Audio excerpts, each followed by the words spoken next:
Welcome in to the CHGO White Sox Postgame Podcast, presented by DraftKings Sportsbook, America's top-rated sportsbook.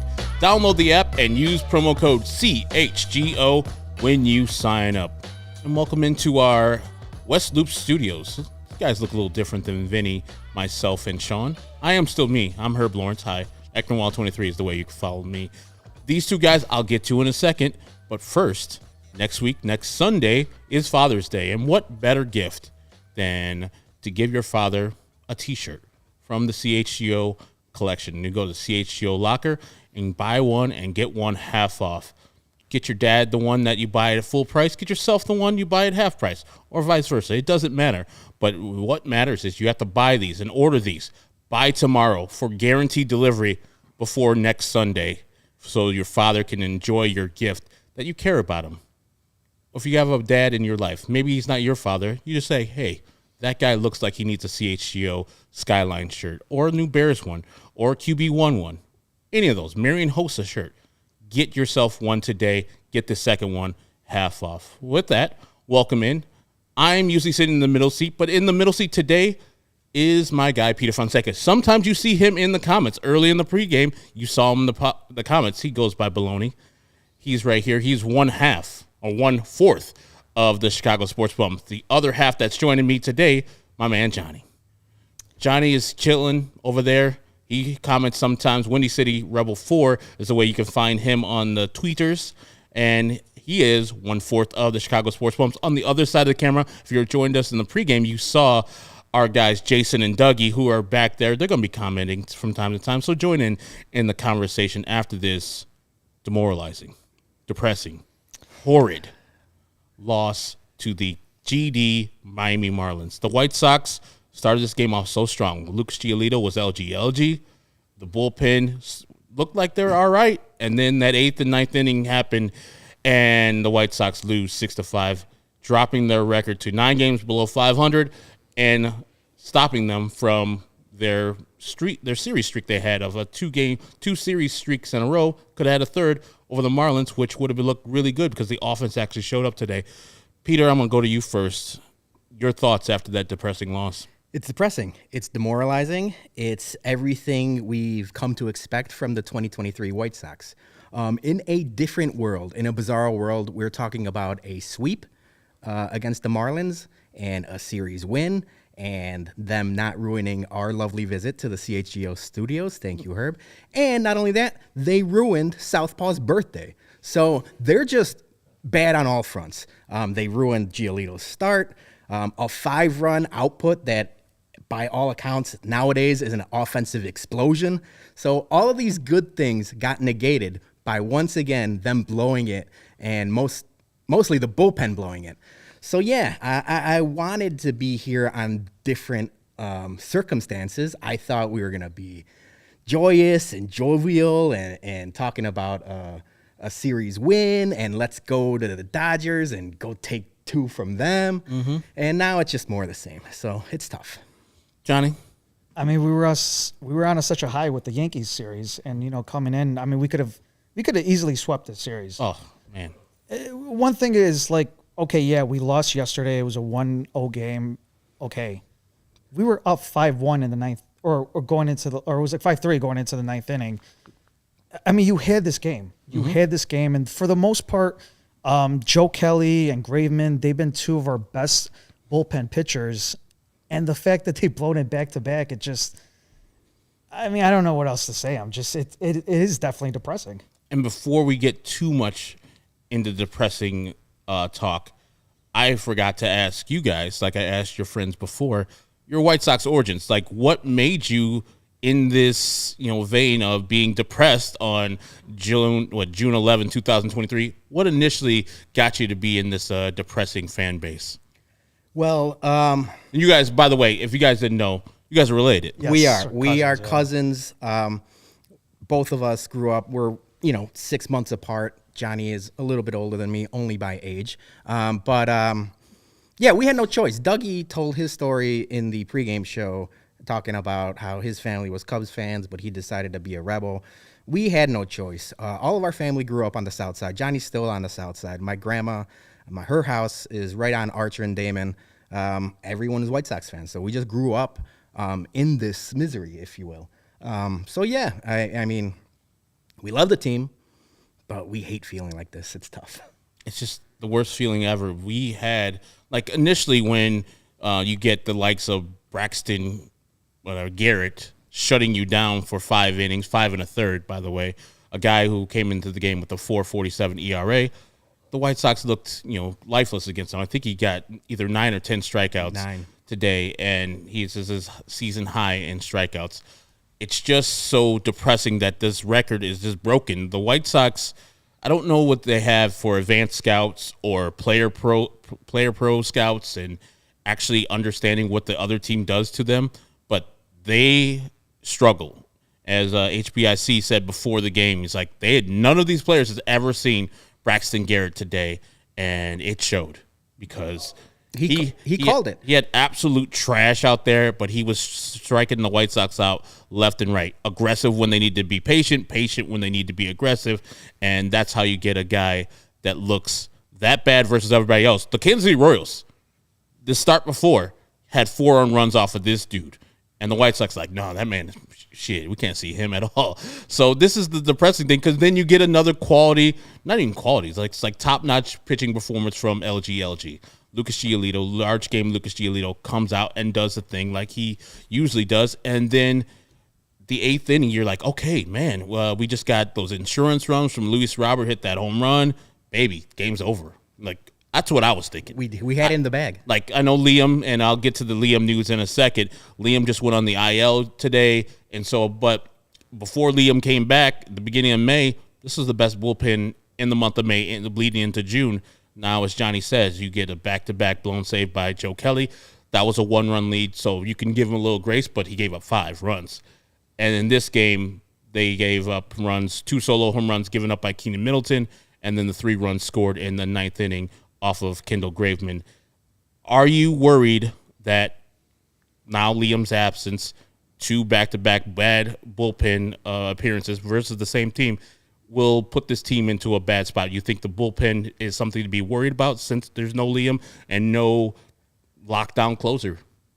It's Jekyll and Hyde, right? Because I feel like this June still, record-wise, much better. The April was abysmal, and most of that April had to do with not only the hitting and starting pitching, but nobody to trust in the bullpen. Mm-hmm.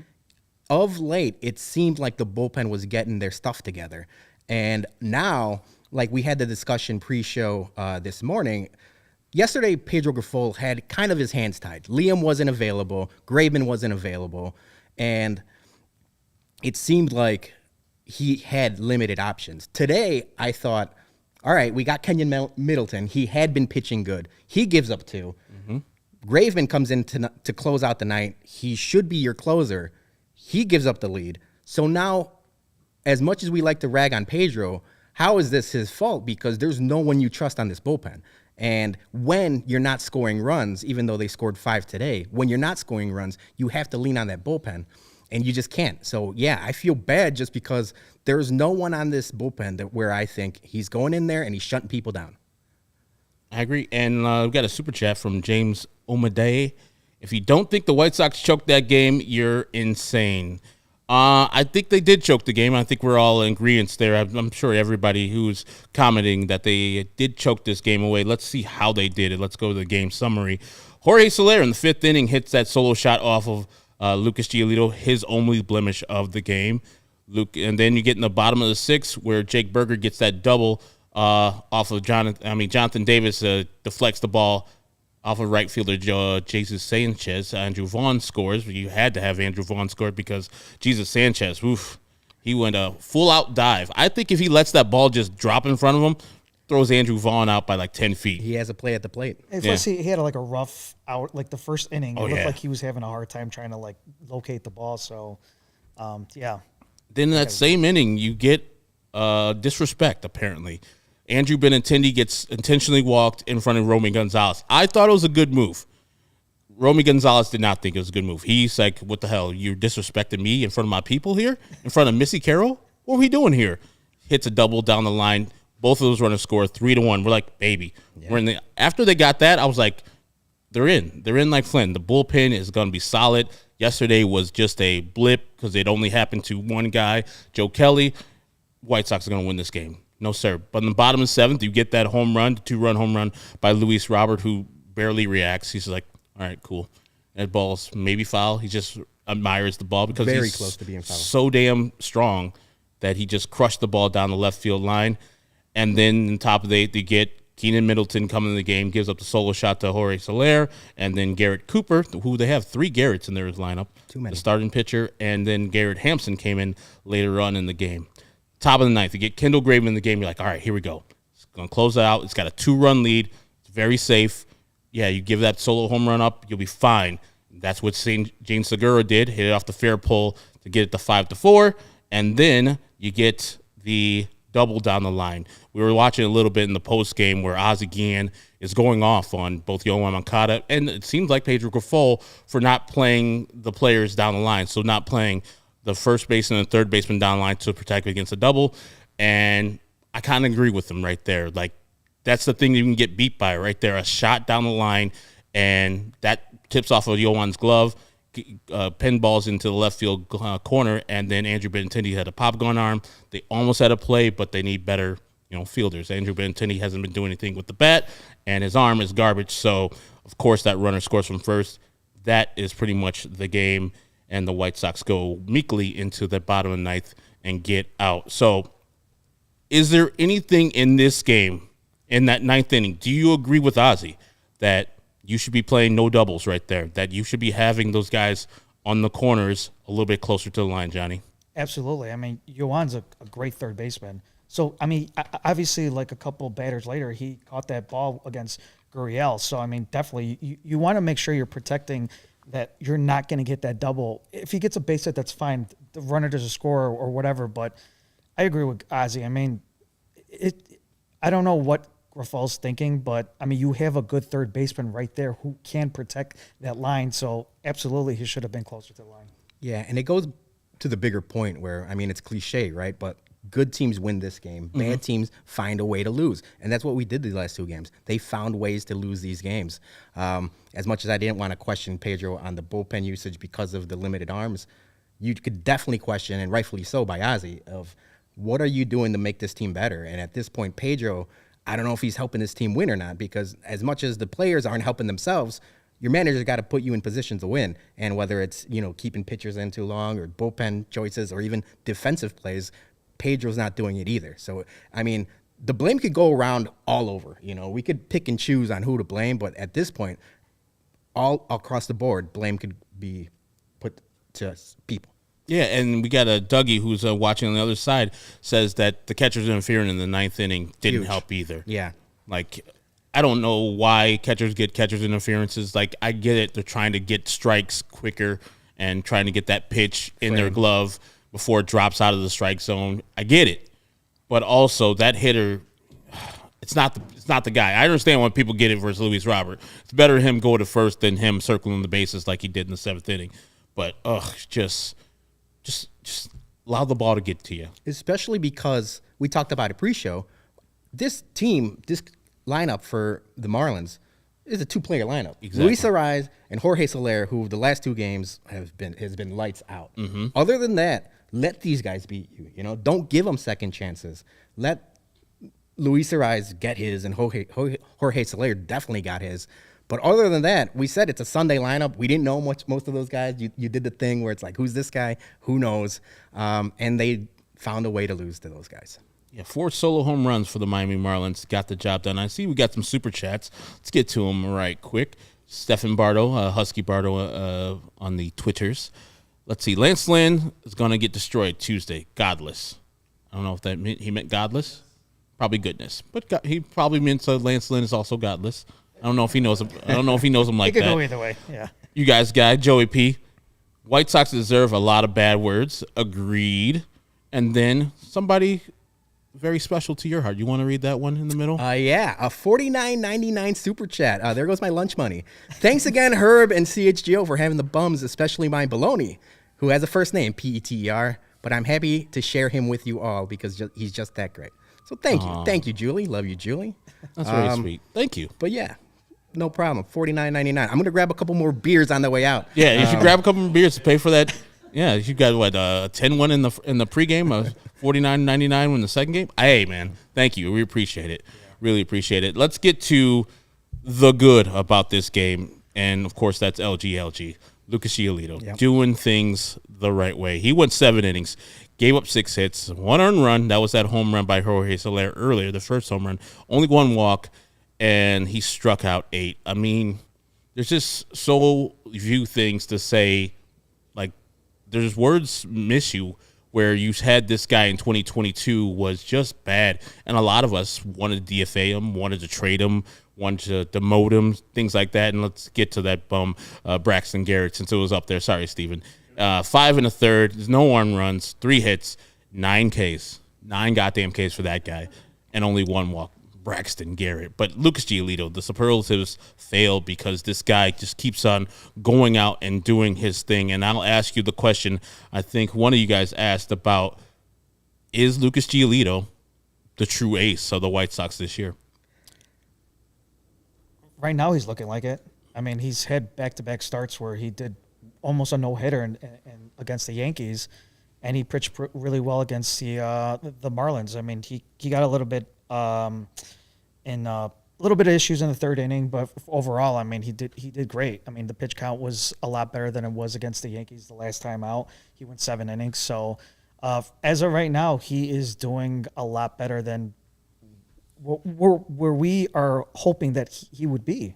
So yeah, absolutely. I would think right now, Giolito is the ace. Yeah, and hand up, I had probably a tweet out there that said, like many White Sox Twitter people, that Lucas Giolito was cooked. And he's proven all of us wrong. I had that stat, 2.86 ERA over the last 12 starts. He's pitching like an ace. He's pitching like a number 1, and he's pitching like a man that's looking to get some money in the offseason. All rightfully so. Yep. Whether or not the White Sox are going to give him that money, that's left to be seen. But he is showing that he still has something to prove. And we need that. We needed an outing from Lucas like that because, like Stephen Bardo had mentioned, we got Lance Lynn going on Tuesday against the Dodgers, and I could just, we cross your fingers and knock on wood all you want.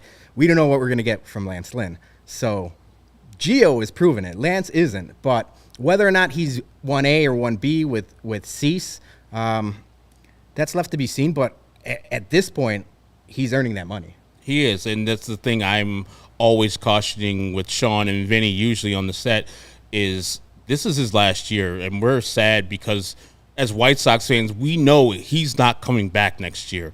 Not necessarily because he doesn't want to come back, but he's going to price himself out of the White Sox. He's got a 3.5 ERA right now. I think it's him or Berger or Luis Robert, not multiples of that. Just one of those guys is going to be representing the White Sox up in Seattle for the All-Star game. But he's looking like a guy that might be up there and looking like a guy that is trying to get his money right. I was thinking 4 years, $1 million is going to be in his wheelhouse, about $25 million each season.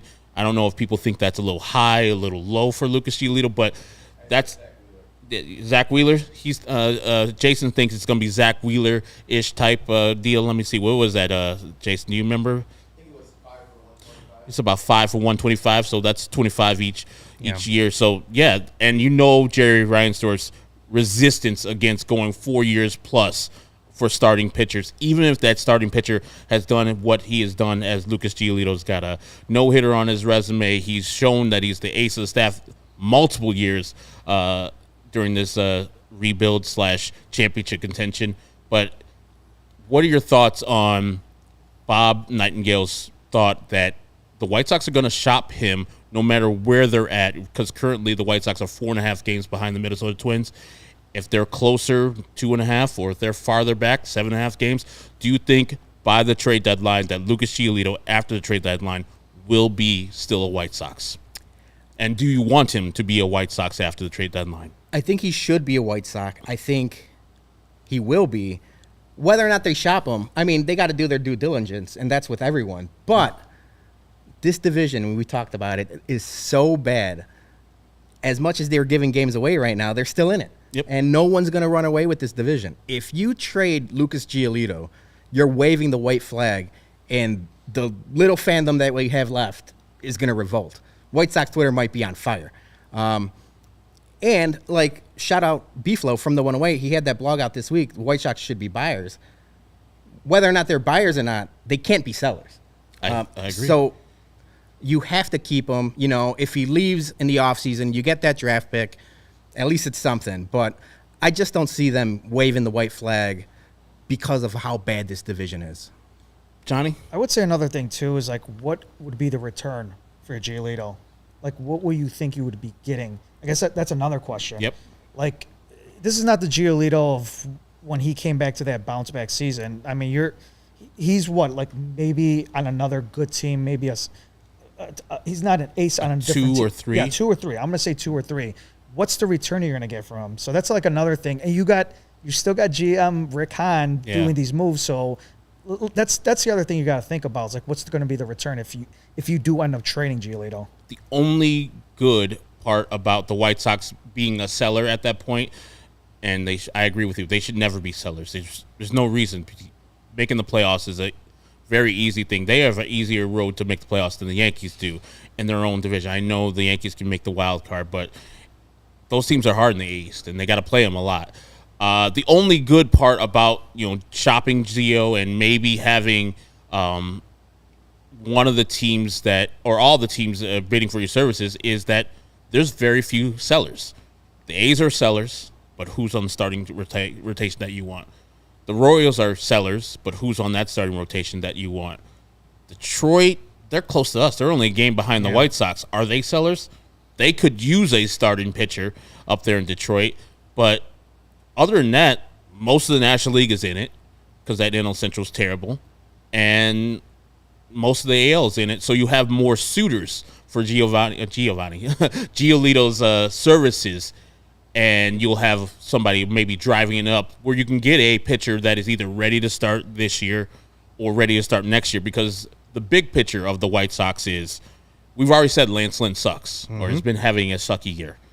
For more than likely, he's going to get the $1 million buyout instead of the $18 million deal next year. Lucas is gone, and then we're going to have a decision on Mike Clevenger. Whether you like him or not, he's been mid to slightly above mid this year. I don't want him back just so I don't have to cheer for the fucker anymore. Yep. He's not worth this. The juice is not worth the squeeze. So you have 3 starting rotation spots there next year staring you in the face. And we know this team with money, they're not going to be throwing money at these free agent starters. And also, free agent starters are not that great. Mark Stroman, good. Luke Giolito, pretty good. Then there's like Clayton Kershaw. There's a Martin Perez. There's a couple others mixed in there, but it's not like the White Sox are going to be at that top market anyways. But it's not like there's a lot of depth in the market. So they could get a top-line prospect that could be ready to pitch immediately or early next year for the White Sox if they're thinking about shopping Lucas. That's the only thing I could see as a positive for the White Sox, shopping him and then maybe trading him at the deadline. Other than that, they're going to be in this thing because we've seen this division is crap. Until Cleveland starts playing like Cleveland last year, the division will still be crap. Yeah, and the issue with shopping Gio, and you had mentioned the possibility of losing 3 starting pitchers this year and maybe getting, a serviceable prospect or starter this year. There's no one in the White Sox farm system that you can plug and play. Correct. The depth on the White Sox, starting pitching-wise, is so barren that we can't trade a Lucas Giolito and bring somebody up because there's no one up. There's no one that can be up. So that's another reason where Jesse Schultens. So that's where this trade deadline, you hope, knock on wood again, that Rick Hahn gets creative to make this team better and not really wave the white flag. I just don't have the faith that he can get creative because creativity isn't his strong suit. All right, I'm going to read a couple of these chats, then we're going to take a quick break. And then after the break, I'll ask you guys your faith in both Rick Hahn and Pedro Grifol. And then we're scheduled to be joined by Jared Willis, who is in for Vinny Duber right now. Let's see, you call in like usually 10, 20 minutes from now, Steven? Yeah, just about. We'll see. Super chat, our guy Little Yumper. Herb, love the Illini gear, ILL. Baloney, love the shirt. Johnny, rocking the stash, fire. That's in honor of Vinny Duber? Yeah. I'm just a shorter version of Vinny, that's also. There we go. It's a $10 super chat for Yumper. And then our guy Matt Zawaski, Father Zone $4.99. Well, that sucked. At least the post-game show is handsome. Thank you, 2/3 Joe. of it is. I think so. Yeah. Nah, we're batting 1,000 for handsome right now. Yeah. I will say that. Oh, thank you, sir. I try. All right, we got the game time read, and I don't know if you guys have been following the show. I went down to Atlanta last year. It was a mistake because it was the time of the year. It was like September. Hot as hell. Don't do that. If you're in the market to buy tickets, which I was in the market to buy tickets, go to game time, especially if it's last minute. If a game has already started, it's like the first inning, that's where the prices get real cheaper and they drop a lot. Let's say you don't want to go to a White Sox game. Let's say you don't want to put money into Jerry's hands directly. So you don't want to go to the White Sox website. You don't want to go to Ticketmaster. Go to game time. That money's already in Jerry's pocket. You're just getting into some other guy who's getting fewer dollars from you than what he gave to Jerry. Buying tickets to your favorite events shouldn't be stressful. Game time is a fast and easy way to buy tickets for all the sports, music, and comedy, and theater that you want. With killer deals on last-minute tickets, their best price guarantee, you can stop stressing over the tickets and start getting hyped and fun that you'll have. My personal experience is that I went to Atlanta, got the tickets for Courtney and I to sit. I went to check out game time's 110% guarantee. I was like, there's no way this could be true. So I checked other sites. Most of them didn't have a cheaper price, but one did. I took a screenshot of that. It was in the same section, the same game, sent it to game time. 12 minutes later, I kid you not, 12 minutes later, gave me the difference of what it was. It was $46 I got in my account. Me, Steven, and Sean went to a game later on that year versus the White Sox because I don't like putting money into Jerry's pocket unless I'm at the concession stand. Sorry about that. Yeah, at that point, I mean, we have to. Yeah, sorry, I got no other things. Unless Lucas doing those delicious Uncrustables, which he missed me yesterday. His arm wasn't strong enough. Him and Jared, they tried to get it to me, but I was up in row 25. They were way down there. I couldn't get it. And there's people in my row who can catch. Let's see. Game Time is a place for last-minute tickets. Forget planning months ahead. Game Time has deals on tickets right up to the day of the event. Get exclusive flash deals on tickets from football, basketball, baseball, concerts, comedy, theater, and more. The Game Time guarantee means you'll always get the best price. You'll find tickets in some other section or the same section for let's see. Let me read that again. If you find tickets in the same section and a row for less, Game Time will credit you 110% of the difference within 12 minutes, in my point. Snag these tickets without the stress with Game Time. Download the Game Time app, create an account, use code CHGO for $20 off your first purchase. Did that with my mom when she went to get Beyonce tickets. Terms apply. Again, create an account and redeem code CHGO for $20 off. Download the Game Time app. Last minute tickets, low price, guaranteed. Yeah, my mom was gonna take $900 to some person she knows, like actual cash. She called me because my sister Sharice like, hey, call Herbert and see what he can do. Make sure that you tell him the story. And I was like, Mom, come on now. Luckily, I had the Game Time hookup. I was like, go there, CHGO, $20 off. And it was only like $700 for the Beyonce tickets. There's two of them instead of the $900 she was going to pay to a stranger who was going to give her paper tickets. I was like, was it the 30s paper tickets? That's a scam. Yeah, I'm about to say, exactly, Mom. I'm glad you listened to me, and now my mom's a happy Game Time customer. Now, Lewis University. Many of our students are adults just like you. Many have full-time jobs and or families. All of them chose Lewis' supportive educational community to help make their transition back to school as easy as possible and earn a respected degree. 35 miles southwest of Chicago in Romeoville, ranked as one of the U.S. News and World Report's top-tier colleges, Lewis partners with numerous employers for tuition discounts and offers evening, online, blended formats to help you balance work, family, and education. Faculty bring real-world experience and introduction to the classroom, which is immediately relevant to your career. We can offer career support and academic resources for adult students. Whether you're looking to complete your bachelor's or master's degree, enroll in a professional certificate program, Lewis has the right program for you. Lewis offers several career-focused programs that will help you set up for success. And we're just going to the highlight here. Lewis program, the computer science program, has 8-week sessions, can be completed in 1 year, concentration on software, engineering, artificial intelligence, cybersecurity, digital forensic, enterprise, and cloud computing. Discover how a degree from Lewis University can help you build a better world. Learn more from lewisu.edu/you-can-do-this. That's lewisu.edu/you-can-do-this. You know who went to Lewis, Stephen? Max Drews. Max Drews, there it is. Shout out. Also went to Stagg High School. Yeah, he's not just the brother from DePaul. He's the brother from Lewis. And Stag. And Stags. Yep. No one cares. No one cares about the Stags. The Stags. What's their things? The Bulls? Thanks for having us. Chargers. That doesn't make sense. No. At all. You're a Stag guy too, Jason? Oh, okay. There you go. I was like, we got too many. St. Lawrence and DePaul. Oh, so you are like Jay Zawoski, also a St. Louis guy. He went to Lewis University, or a CHGO Blackhawks guy.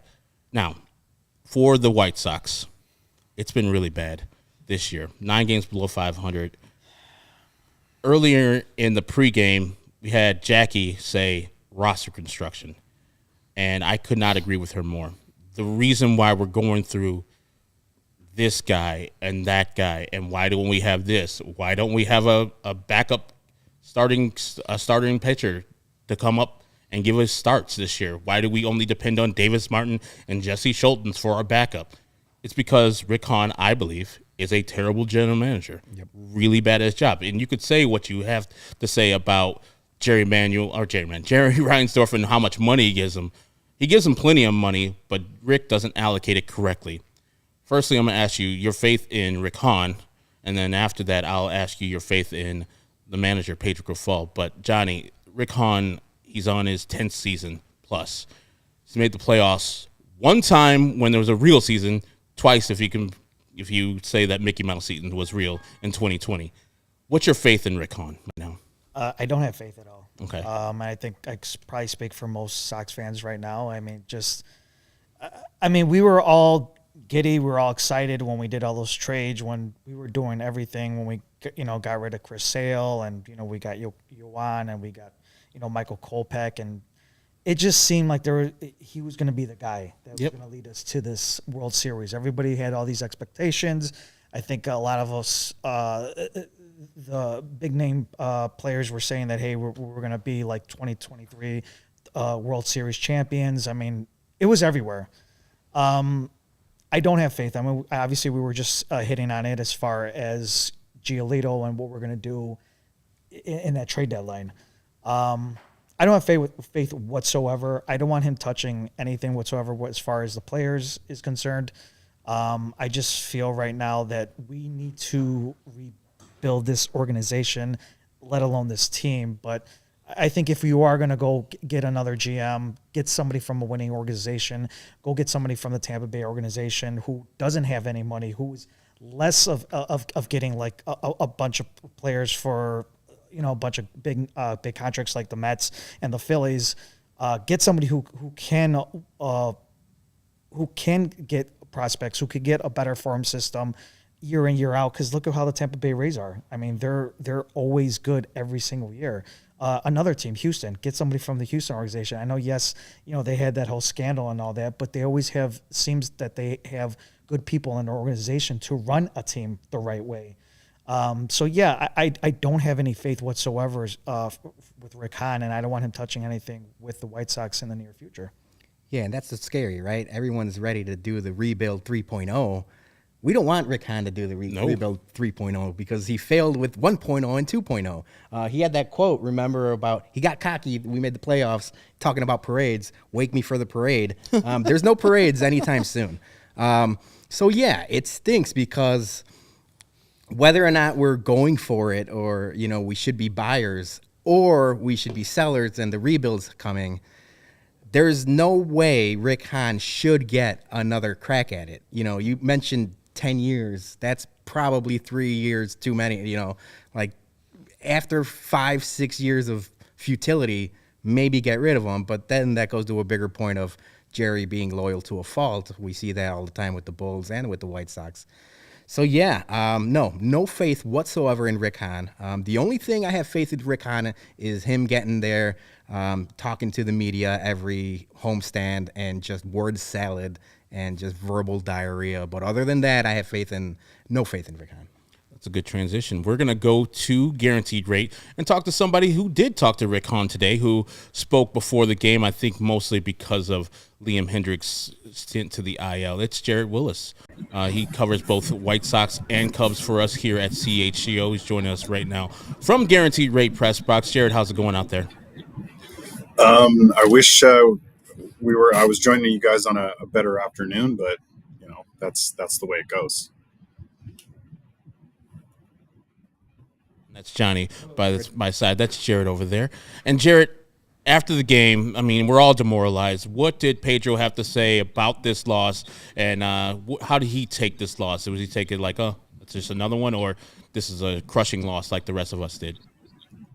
No, he said this was a tough one for him, and it was, you could see it in his body language too, tone of his voice, the way he was talking. Like this was legitimately one that's going to be tough for him to swallow, and that's what he told us. He said yesterday was a hard one.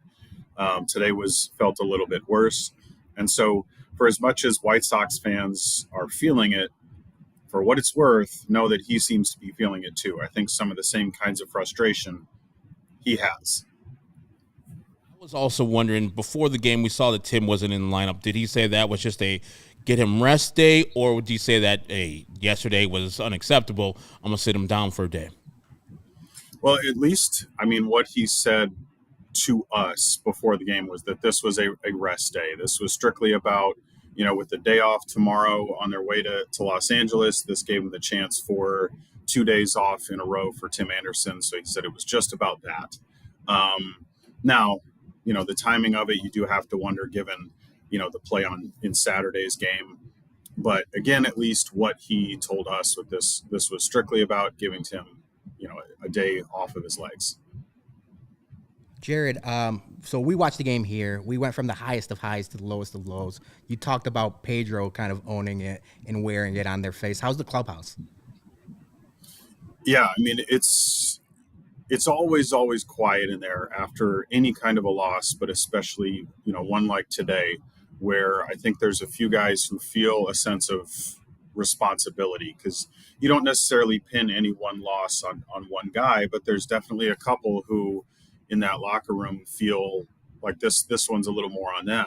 And one of those that we spoke to was Kendall Graveman. And he said, what he told us was, there's nobody more bothered by this than Keynan, Middleton, and myself, because he said they both kind of felt a sense of like, this one's a little bit on us. And what Kendall told us was that this was just simply a poor execution on his part. He said he knew the game plan, he knew the pitches he needed to throw, he just wasn't executing the way that he had been over the last several weeks. And unfortunately, the Marlins hitters just capitalized. And what about Lucas Giolito? What do you have to say after another phenomenal start from him? 7 innings pitching, and I think he struck out 8 today. I mean, it's a tough loss for him. I'm sure he wasn't in a jovial mood after this team gave up the lead, but his performance was awesome. Yeah, it really was. And I think that's part of what made this loss particularly frustrating, as the team feels like they wasted or spoiled just a fantastic outing by Lucas Giolito. Yeah, he was pleased with his performance. He said, he knew he was facing some tough hitters, especially with Luis Arias at the top of that lineup. That's a tough battle just by itself. But he talked about feeling good about, his execution, but also, spoke highly of just what the game plan was going into it, and knowing, what pitches to throw in different situations and working out of jams. I asked him about that spot in the third inning in particular, when the bases got loaded with 2 outs, and just how he approached that. Is one of the things we've been able to see in his progression as a starter, is the way that he keeps innings from really kind of blowing up on him. The way that they used to when he was a younger pitcher earlier in his career, you'd see something like that happen, and then that turns into a big inning. Whereas now he gets the strikeout when he needs it, shuts things down. So he was pleased with his performance, but just the mood in that clubhouse is definitely, it's quiet and somber. So, you take some satisfaction out of what you did on your own, but the big picture thing is you needed that win today. Another bright spot, along with Lucas Giolito, and David Snyder's in the comments talking about Frazier. He got on base a couple times. He was driven in by Luis Robert, which at the time was insurance runs that the Sox definitely needed.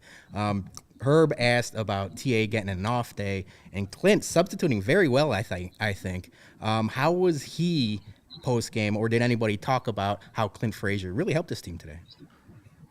Yeah, post game he wasn't around. We didn't see him, but yeah, I noticed that as well. That was something that stood out to me. This spot where he's clearly filling in for Tim Anderson in that leadoff spot and gets on base twice, and then I think stole a base. And so doing some of those things that you want your leadoff hitter to do, get yourself on base, take the extra base. He did all of that well. So yeah, definitely a bright spot. And so something that, he's increasingly intriguing as just a fourth, fifth outfield option for these guys when they need it. And given his background, he's a former first rounder. That was a long time ago, but there's some potential in there, and he's, still to me feels a little bit like a guy who's, if you get the right situation, you could really unlock something there. And then we had, before the game, Jared, Rick Hahn speaking with you guys because of the 15-day IL stint from Liam Hendriks with right elbow inflammation and Tanner Banks being called up from AAA Charlotte. What did Rick have to say about Liam and what happened in that conversation? Did he only talk about Liam? Yeah, he spoke a little bit about, some of the other guys on the team, but not a whole lot. This was, it was a fairly short conversation with Rick today, and it was, I'd say 90% about Liam, because he kind of described the sequence of events from Liam's appearance on Friday night to what led to him being put on the IL this morning. And the way that Rick Hahn described it is he says that, he said it was symptomatically similar to what put Liam on the injured list last year for, I think it was almost a month, not quite a full 30 days. And so there's some optimism, it's very measured optimism that this could be something like that again. And so that we're not looking at something really serious, because, obviously you don't want to lose your closer at any point, but especially given the circumstances with Liam Hendriks, to seeing him fight so hard for such a long time to get back on the mound, make it back, be back for 2 weeks, and just start to look like he's really finding his groove. And then this happens.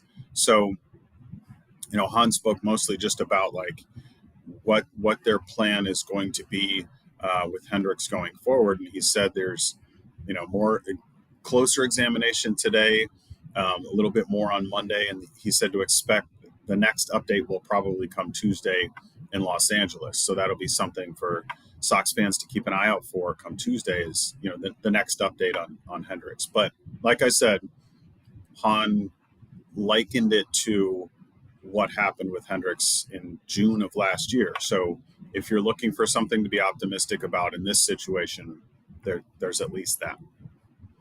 And to read up more about it, you can go to allchgo.com. Jared's got a piece up there, and you'll have a post-game story. What are we smoking on the way back? Well, I saved a good one for today. I have a Romeo y Julieta anniversary cigar. So that's a brand that's a favorite of mine, and I got some of the anniversary sticks not too long ago, and those are good. So on a chilly Sunday afternoon, it's going to hit the spot. And you're going to celebrate Southpaw's birthday in a celebratory fashion. Now Southpaw's dead and depressed. Oh, what are you doing to Southpaw? Sorry, Southpaw. Rest in peace on your birthday. Anything else, Jared, on the news and notes wise for the White Sox in the postgame? That was it. We talked to Romy a little bit, but yeah, generally speaking, the mood in the clubhouse was the last 2 days have been tough, but that's baseball. Sometimes you got to flush it, move on. I know that's hard for fans to hear sometimes because you have to ride that wave every day, and especially given how this season started, you're really looking for this team to gain some ground. But the guys in the clubhouse, that's kind of where things are at. Jared, I hope Romy got asked about Missy Carroll's in the DMs, but probably not. You guys are professionals. You guys not jokes like myself. Whatever. Jay Willis, Y's instead of I's. You can follow him on Twitter. Like I said, allchgo.com. Check him out. He covers us for the White Sox this weekend. I think next weekend you'll be covering the Cubs also. Yeah, I'll be at Wrigley most of the next week. All right, so check them out. Thank you very much, Jared. Thank you, Appreciate Jared. it. Thanks, guys. What are you drinking over there, Johnny? You drinking a delicious 312 from the Goose Island folks? Absolutely. It's Oh, very man. tasty. Same thing you're drinking, Peter? 312? I got one of these bad boys. I got a tall boy. See, CHGO supported by Goose Island Beer Company, Chicago's beer since 1988. Their beer roster includes the Goose IPA, a 6-time medal winner at the Great American Beer Fest, always in style, citrus aroma, bold hop finish, a tropical beer hug, which our guy Jason, I think, tried for the first time today. Caught up with him eventually. Caught up, because those things are 9.9, but they go down real smooth. You drink it like, man, I'm cooling, I'm chilling. This is not extra hoppy. And then at the an hour after, all right, we're good. And we're all drinking the 312 Wheat Ale, as of course Vinny's favorite, and my favorite is the Full Pocket Pils, the everyday beer. It's what the brewers at Goose Island drink. What are your favorite beers right now? Let's see. Grab an ultra fresh brewery exclusive beers at Goose Island's original brew house at Clybourne Avenue in Lincoln Park, or from their tap room right here in Westtown on Fulton Street. Goose Island Beer Company, Chicago's beer. Now I got to go all the way back and find this comment read. I'm going to do both people. Oh, okay. This is gonna be a new one. All right. I'm not that I don't trust you guys. I just don't want you guys to be doing work on your off day. Method actor Herb. Let's see it. Okay. The ComEd Energy Efficiency Program is committed to helping families and businesses in the communities they serve, helping manage energy usage, lower energy bills now and into the future, Herb. Thank you, Herb. Yes, ComEd offers a wide variety of incentives on lighting and other efficiency upgrades, commercial, industrial, public sector customers of all sizes across the territory. ComEd also offers free facility assessments that can help find energy-saving opportunities like HVAC systems, commercial kitchen equipment, and industrial processes. Herb, how does that work? I'm glad you asked, Herb. I talk to myself a lot. I had a podcast where I talked to myself for about 6 months. Then Tanny joined, and I got to talk to him. An authorized engineer will work with you to develop a detailed assessment plan specific to your goals and needs. These can be done in person or virtually and last approximately 2 hours. Within 2 to 4 weeks, customers will receive their report detailing energy efficiency projects that can save them and start working on immediately. Each recommendation will include estimated energy savings, cost savings, project costs, potential incentives, and simple payback. If you own a business, don't wait. Get started saving money and energy today. For energy-saving tips, lighting incentives, or to schedule your free facility assessment, go to comed.com/poweringbiz. That's comed.com/poweringbiz. Yeah, schedule it today. When you're talking to yourself, these are weird. For your consideration, the Academy. Herb Lawrence. One more read. That guy all the way at the end of our table, it's his birthday today. That's Southpaw. We got that from FOCO. The guy that's closest to me, Tim Anderson, we got that from FOCO, and we really appreciate them hooking us up. So get fitted in your best sports gear around, FOCO, hoodies, shoes, signs, bobbleheads, and everything in between. It's spring and baseball season. Aloha shirts. See that shirt right there? That shirt was not from FOCO. That's from the White Sox, but that's kind of what Aloha shirt looks like. Straw hats, polos, bags, everything you need for a game. Set decorations like to Tim and the Southpaw decoration, donated by FOCO. Go show them some love. Check out foco.com or click the link in the description below for all non-pre-sale items. I gotta read that right. For all non-pre-sale items, use the promo code CHGO for 10% off. All right, I was asking you guys about Rick Hahn. You both agreed. I agree. I think HBIC and Dougie agreed that he is not the guy to lead us into the future. Are you? Exactly. Steven, I think also. He's a big timer. Yeah, he could go. Yeah. I'm done with him. Now, the guy that he hired, Pedro Grifol. It's been more than a third of the season that's gone by. I know you're supposed to give rookie managers the full year to make their rookie mistakes, but your thoughts on what you've seen of Pedro Grifol early in his career. I'll start with you, Peter. So it's tough, right? Because at the beginning of the year, with all the injuries, everyone going down, the bullpen being banged up, I had, on our podcast, talked about how you got to give him some rope. You know, there's going to be learning woes, a rookie manager. There's going to be ups and downs. But now, like you mentioned, now a third of the way into the season, there's warts, there's flaws that stand out. Dougie in the pregame talked about giving sometimes the starting pitchers too much rope, or when the bullpen arm is struggling, he doesn't get people warmed up early enough. Just in this game, we thought this discussion was going to go differently because it looked like he was ready to get Lucas Giolito out of the game. It seemed like Lucas wanted to stay in. They're talking under the glove, and at that point, Lucas Giolito won out, and rightfully so. He got out of the inning, and you start the bullpen fresh at the next inning, and I was like, wow, that could have gone a lot differently, and we could have second-guessed Pedro Grufol. So at this point, he's not won me over, but I'm still giving him just a little bit more rope, just because of the injuries more than anything else. Johnny? I mean, I think they were trying to get a manager. I mean, everyone was speaking high hopes with Pedro when he was in that organization with the Kansas City Royals that won the World Series. Yep. As a bench coach and whatnot. But, I mean, this wasn't the guy that we wanted. Obviously this was just somebody that, they were just snooping around, see who we can get, and obviously they chose him at the end. My thoughts is that I just feel that with him, it is his rookie season. Like, he's still learning his players. Obviously, yes, we are in a third of the season. I get that. But you just got to give him time to really assess his first season. So right now, I'm okay with him right now. Yes, is he making mistakes? Absolutely. But this is his first time managing. I mean, I don't know how many managers, when they first started, they were making mistakes and were people calling him out just because right now we have the record that we have. So obviously the spotlight is going to be on him because, he's the one who's managing this team. He's doing the lineups, everything. But like I said, the players have to play as well too. They have to be pitching out there. They got to pitch good. These are major league players. So you have to go out there and play for your manager. So I can't give 100% fault on him right now. So as of right now, no, I think obviously he's not in no hot seat right now because this is his first year, but I'm just saying that right now I just think that he's going to make mistakes. I'm just not going to judge him that hard as of right now.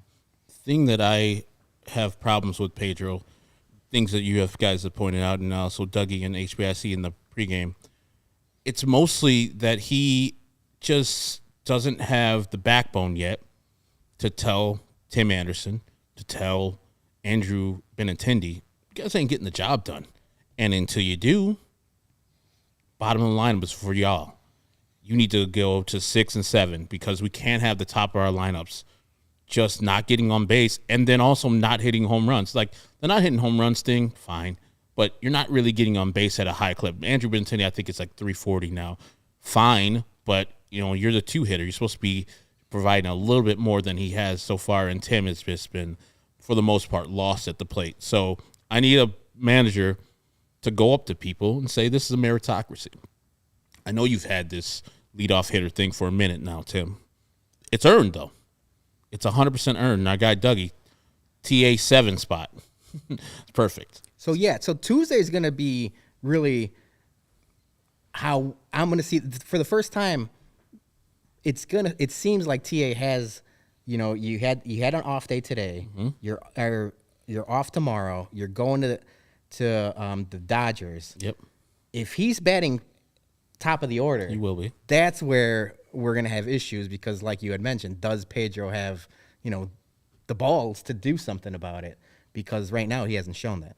No, I just want him, like, how many games does he get to not be the guy he was? Like, when will he get out of it? Some will say, well, he had injury. He was out for a while. I was like, yeah, I got it. But you don't just get the whole season to see if you're going to snap out of it. That's what happened to the White Sox last year, where they're just like, oh, eventually they're going to be good, and they never were. And I think, Jason put it, he's a motivated guy. Like, you talk shit about him, he gets motivated. They see the home run last year, New York, where you get Josh Donaldson calling him Jackie. When he's doubted that he can actually hit in the leadoff spot, he goes out and wins a batting title. He's motivated by dissension, motivated by haters, as the kids would call it. Yeah, but a bulletin board guy. But he needs to be motivated by more, because right now he's hitting 263. His OPS, I think, is in the 600s. It's like 263, 300, and 311 for slugging percentage. he's definitely going down 6-11. See what I did there, guys? Nice. Not only that, though, we saw at the time Elvis Andrew made like a game-saving play at shortstop, a play that I'm not so sure Tim and I'm not so sure Tim makes that play. All right, last thing I got for you guys, and then follow these guys at Shy Sports Bums on Twitter, and their individual ones. There is Peter Fonseca and Windy City Rebel 4, the number 4, and then HBIC, that's Head Bum in Charge, and of course Douglas M 1986. The 3 games in LA, the probable starters. We have Lance Lynn going for the White Sox against Tony Gonsolin on Tuesday. Wednesday is Mike Clevenger versus Clayton Kershaw. Dylan Cease versus Michael Grove on Thursday evening. 2 out of 3. Can the White Sox somehow, some way win 2 out of 3 versus these guys where Gonsolin has a 2.21 ERA, Kershaw has a 2.95. The Grove guy has an almost 9 ERA, 8.28 ERA, so that means he's going to be going 7 innings, no hit ball. Jeez. I think HBIC predicted this bum today. Garrett, whatever his name was, Braxton Garrett to go 7 innings or 5 innings and a third and strike out 9. So can the White Sox possibly? We doubted them that going to New York, winning 2 out of 3. Can they go to L.A.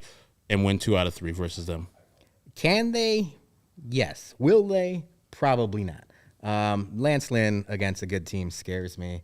SP5 against anybody also is like, it's a coin flip, you know? Like he's pitched like a decent 5 pitchers should. Yeah. But you can't rely on that, Nope. especially against the Dodgers. That's what makes these last 2 losses so frustrating, because you sweep the Marlins, then you go into the Dodgers series almost with house money, you know? Yeah. Win 1 and we're still okay.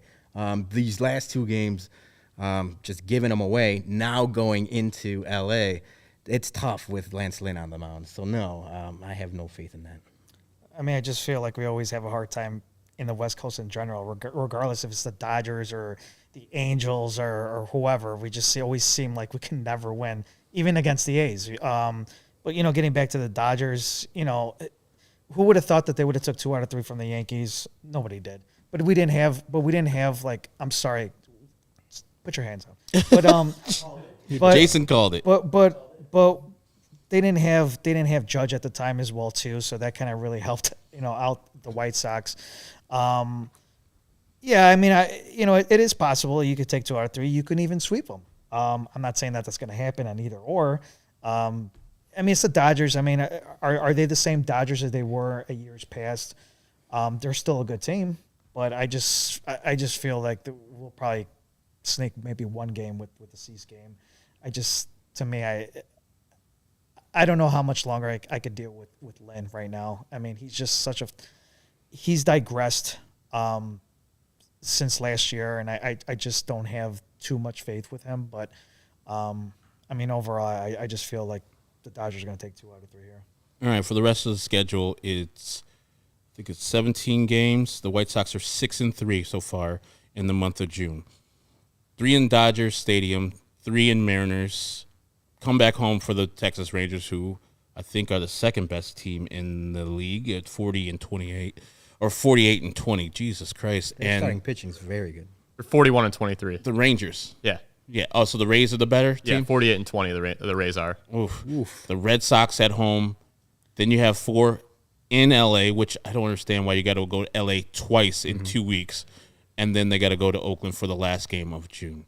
Will the White Sox maintain above 500 record? Right now they're at 6-3 for the month of June. Will they be above 500 at the end of that stretch? I'm going to say yes. Okay, so they have 3 games in hand to do that, too. So I'd be happy with 500 from here on out, which would still keep them at 3 games over for the month. And in this division, that's all you can hope for, and that's probably better than the other teams will, because we talked about it, right? The Twins lost again today. The Indians won. The Tigers lost. So, but and the Royals suck. The Tigers are 0 for June. You owe money to the kitty saying Guardians instead of Indians. I'm saying Indians instead of Guardians. I do Fair all enough. the time. Can we take it from Julie's donation? Yes. Thank you. But yeah, I think they'll be all right. I think that's all we're all hoping for. You know, you just got to stay afloat because this division's there. and no one's going to run away with it. Johnny, any belief they can stay over 500? I think so too. I agree. I mean, I just feel like who would have thought that they would have became this close in the division? No one. So I just feel right now, yeah, I mean, it's been a weird season. So, I mean, I think it's possible. I just think that we're just hanging around right now. That's like the key. The Pee Wee's Playhouse word of the day is they're hanging around here. They don't have alligator blood. Yeah. Though. I don't think so. I think the White Sox are going to lose a lot, especially this whole sweep right here. Dodgers going to sweep them. And I think the Mariners are going to sweep them in Seattle. Whoa. Yeah, it's going to be bad. It's going to be bad. Because, firstly, they only have 5 pitchers. And the 5th pitcher will be or the 6th pitcher will be Lance Lynn, again, in Seattle. So he's pitching 2 of those games in the 6 games. You're going to get really tough starting pitchers against the Dodgers. I haven't seen the starters for the Mariners, who are 1 game below 500 right now. But we know, as Johnny said, playing out there in the West Coast, never a good thing. Then the Texas Rangers come here, bad. Boston Red Sox, there's where we get 2 out of 3. Yeah. And the Angels 4 out there in Anaheim. You split that and maybe win the 1 game in June versus the Athletics. But we already know the house of horrors that Oakland Alameda Coliseum is for the White Sox, even though they've won like 12 games this year. Let's see. They've won 17 games now. Oh, shit. Break up the Oakland A's. Yeah, look at that. Win 5 in a row. Holy hell. World beaters. What the hell happened? The stadium fell through. They went out of heater. 5 games in a row. The Oakland Athletics are coming for the Kansas City Royals. Have the White Sox won 5 games in a row this season? They did. Yes. And they lost immediately to the Yankees that same day. So that is going to do it for us. But before I leave, tell the folks where they could see you on the Bumcast, all your guys' information. Go ahead. The Bumcast, Chicago Sports Bums on YouTube. We are on Monday nights at 9 p.m. live, just like this show. You can comment along. We talk mostly White Sox and Bears for a little while, and then a lot of nonsense and pop culture. The other thing I should mention, Whiskey at Comiskey is the tailgates that we host at Lot B for White Sox games. We have one on the 24th, noon-ish. You could find us there. Food, beer, drinks, and a lot of whiskey. So those are the 2 things. The Bumcast 9 p.m. and then Whiskey at Comiskey, and then all of our respective Twitter handles. That is a really good day, too, because that's when they host the Boston Red Sox at 3:10. They're giving away a White Sox basketball jersey. I think the one that Yasmani wore a couple of years ago. Yeah. Looked really nice, looked really dope. So go out to see the Bums. I've been out to a couple other things. I have their actual shirt underneath here, which I should pull off, but, it would show way too much stomach. But they have a great time. Great bourbon, guys. They know their drink. They handed me a cigar. I got high as hell off of that in a second. So come on out. Get yourself a basketball jersey. Get yourself some food. And also, get some of their gear so they can keep on having these things. Go to Shy Sports Bums. You guys got a website? The gear is at shysportsbums.bigcartel.com.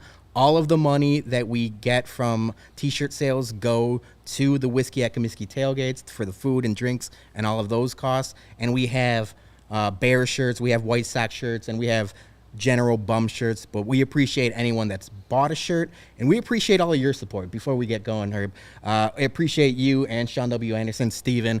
Everyone at CHGO has been really nice and really helpful to us.